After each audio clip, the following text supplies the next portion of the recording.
First, let's create a new Google Sheets file.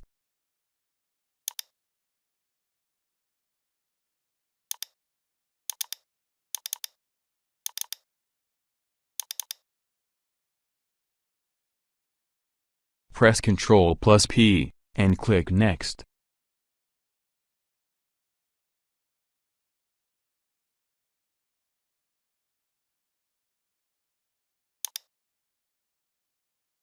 On Destination, select Save as PDF.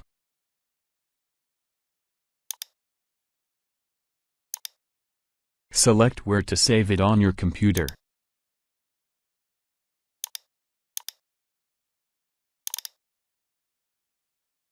All done. Please subscribe.